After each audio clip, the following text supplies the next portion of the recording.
কি করলো একেবারে কোচি ছেলেটা, আমাদের কোচি ছেলেটা করলো কি? প্রথম বলেই উইকেট, যেন একেবারে সেই পুরাতন থেকেই শুরু করেছেন নতুন করে।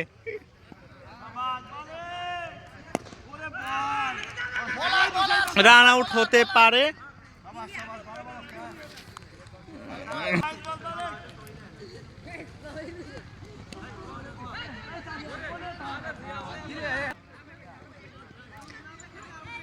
ও চমৎকার বল, উইকেট একদম বোল্ড করে ছেড়েছেন।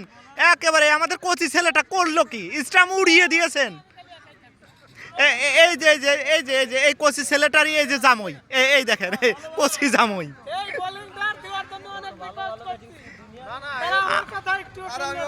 আমি রিকোয়েস্ট করছি, আমি ওই লাইভ দেখানোর সময় রিকোয়েস্ট করছিলাম কোচি ছেলেটা আবার কোন দলের সাথে খেলা নেওয়া হলেই তাকে আর প্রথমেই বলে দেওয়া হবে, হ্যাঁ ওপেন ফিল্ডিং ওপেন ব্যাটিং। ও চমৎকার বল হতে পারে। ও নো নো, পরপর 2 বলে 2 উইকেট। আমাদের কোচি ছেলেটা কি করলো? সম্ভবত মনে হয় all out, all out, all out. ও লাভ ইউ কোচি ছেলেটা, লাভ ইউ। চমৎকার সেলিব্রেশন। ঘি কমলা অল আউট হয়ে গেছে। আমাদের কোচি ছেলেটা এসেই 3 বলে 2 উইকেট নিয়েছেন।